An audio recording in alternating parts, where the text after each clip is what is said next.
Welcome to the Gentleman's Guide to Gaming and part 3 of Virgin Territory, our Curseborne Chronicle, one of the Curseborne Chronicles. I'm running 2 for members of my Patreon right now, and Virgin Territory is one of the chronicles that I am currently recapping session by session on this YouTube channel. So if you've missed any of the parts so far, you can easily go back in my video library and see the previous episodes. I will recap the very end of part 2 momentarily. But in case you missed my most recent video about games available, this very campaign is one of the games that I'm running where there is a slot available for a player to join up. Usually I have something of a queue of people signed up to my Patreon or who have messaged me and said, let me know when there's a space available in one of your games. Right now there is no queue. So we have several spaces available across multiple games. If you are interested in playing a game regularly with me running, whether it be Curseborne, whether it be Vampire the Requiem, whether it's Pendragon, or any of the other games I'm running right now on Patreon, do get in touch with me. By all means, sign up to the Patreon and let's see where we can put you. Obviously, your preference is taken into account most seriously. We wouldn't expect people to pay to play games they don't want to play.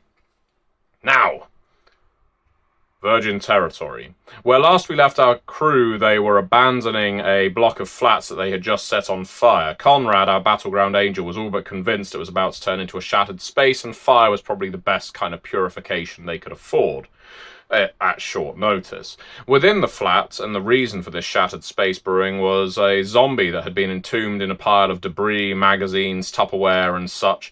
But before they left, they discovered a lockbox within which was a receipt, drug paraphernalia, but also a receipt with 3 sets of initials and 3 telephone numbers alongside.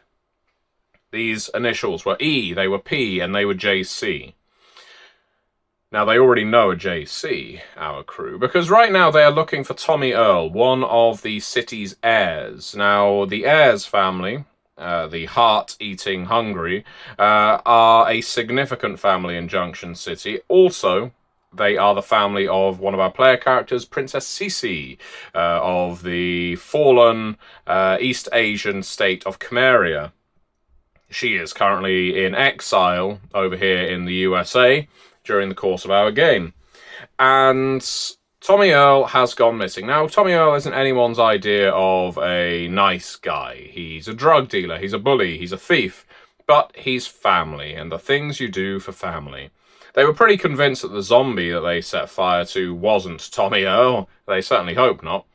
But they decided what they would do next. Rather than go to the grain pier where Tommy would pick up drugs and subsequently go on to sell them at the bathhouse they visited earlier, they would dial these numbers, see what they could get through to, and essentially say that they were in business with Tommy Earl. They know what the person on the other end was up to, and organise a meeting. Maybe through that they would be able to get a bead on his whereabouts.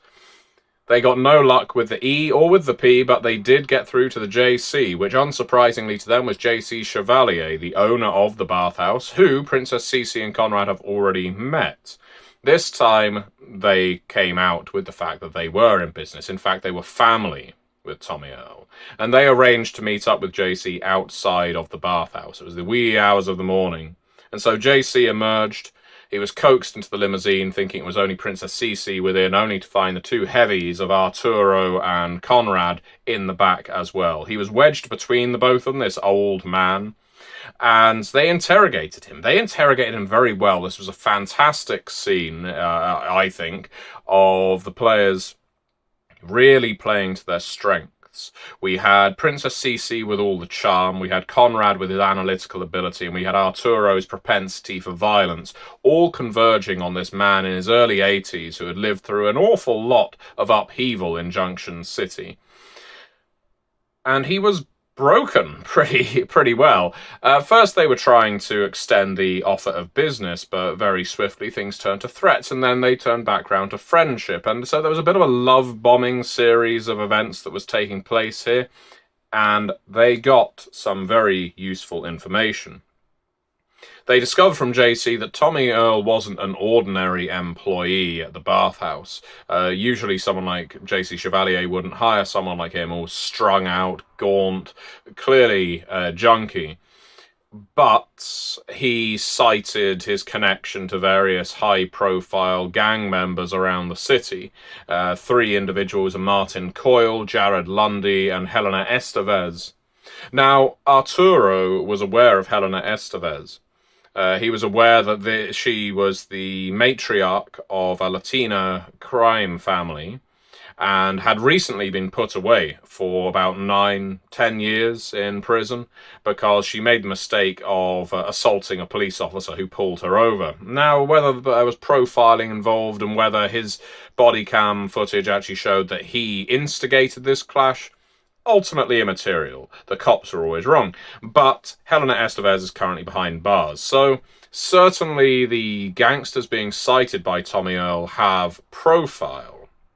They didn't recognize Martin Coyle or Jared Lundy at first, but it was later that, well, Art realized that the part of the city he is not allowed in, indeed there is basically a hit out on him, that if he enters this territory, he is basically marked for death, falls under the purview of Martin Coyle and his gang. Regardless, it seems Tommy Earl is a connected person, and he proved it in a conversation with JC by getting Martin Coyle on the phone. Martin Coyle basically said, "Who the fuck's this? Why are you calling me, Tommy?" That was enough. Tommy Earl ended the call. JC was convinced. And JC explained, I don't typically go into business with gangsters. Yes, there's some illicit activity that takes place in my bathhouses. And yeah, sure, drugs sometimes get traded there. But getting into bed with a reprobate like Tommy Earl wasn't his idea of a good business decision. Nevertheless, he can't go to the cops. He can't rely on the police of Junction City. He is a gay man running a bathhouse, and he has already been through the kind of, well, we'll say again, profiling and persecutions that come with such a business and what they would consider such a lifestyle. So he was caught between a rock and a hard place. There was no one he could call for help, and so he was enlisted by Tommy Earl to act as a front for his drug-dealing business.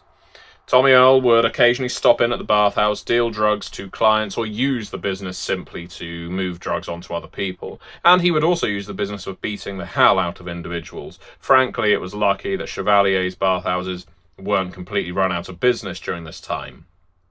To JC's great relief, Tommy then disappeared about 2 weeks ago, and so everything's been quiet since then.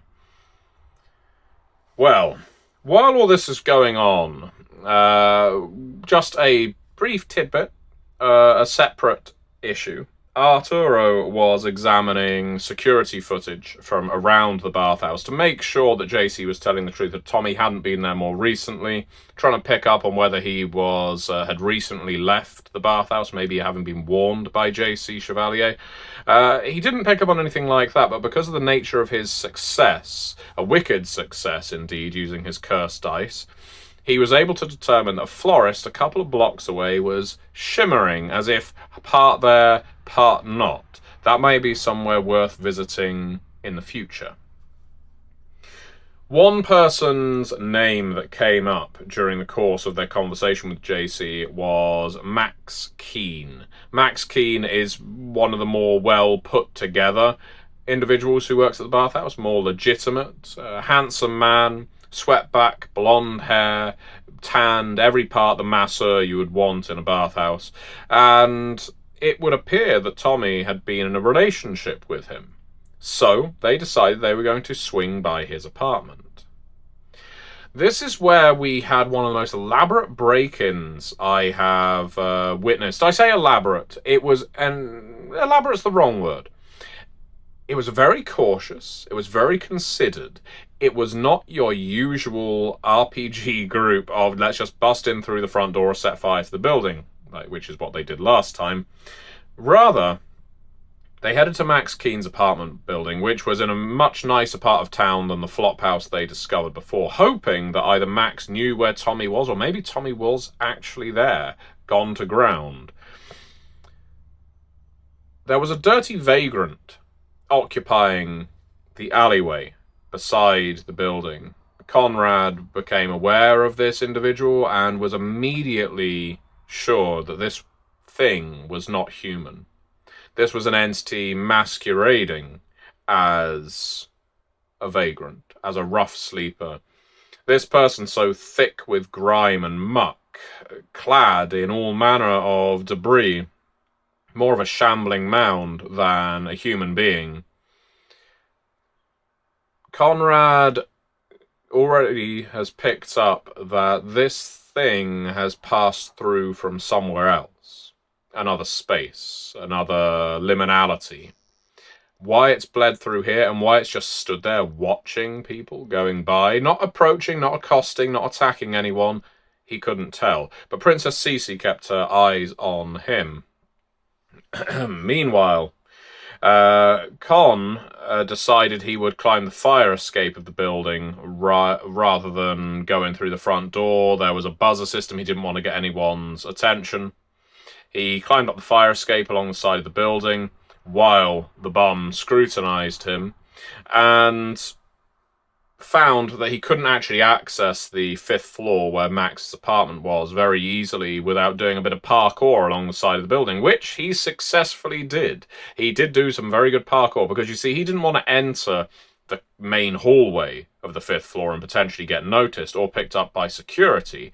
Rather, he wanted to get straight into Max Keen's apartment. And so he essentially hopped, skipped, and jumped along the side of the building as an outcast might until he could find the kitchen window for Max Keen's apartment. Some lucky dice rolling allowed him to do so, and so through the kitchen window he went. Arturo, meanwhile, was surveilling the camera access of the building. This, as I say, was a much more modern building with security system. No living security guard in the lobby, but certainly surveillance within it. And he was making sure that none of his companions, or indeed himself, would get caught doing something they shouldn't. He was able to find some footage of a handsome guy leaving apartment 53, Max Keen's apartment, a couple of days ago. Blood on his hands and even around his mouth a little. Princess Cece noticed someone showing up at the apartment block, and now that wouldn't on its own be unusual, except this was morning after rush hour. Most people who were heading out to work had headed out to work. The streets were pretty empty, and so this woman caught Cece's attention. It was Stephanie, one of the masseuses from the bathhouse, and she looked dishevelled, she looked cautious, like she hadn't had the chance to put herself together, and people who work in spas tend to put themselves together. And she tried to enter the block. She was buzzing and buzzing, and in the end basically said fuck it and used a key. As she did so, the bum, this creature from another space, suddenly rushed her.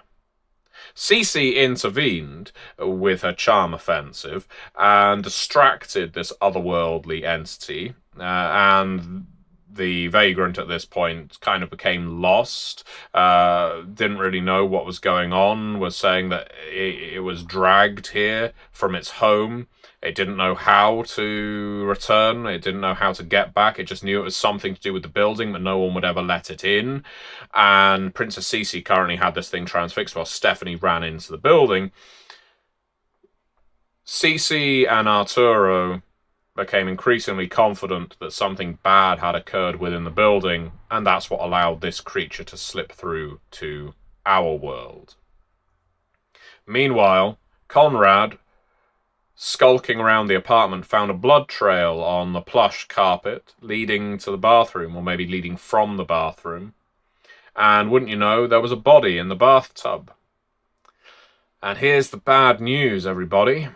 That body was Tommy Earl. It's his remains. What's more, he has no heart. There is no heart in this heart-eating air. Immediately, questions started flooding Conrad's mind. Did Max, his boyfriend, rip out his heart and eat it? Did he just find the body?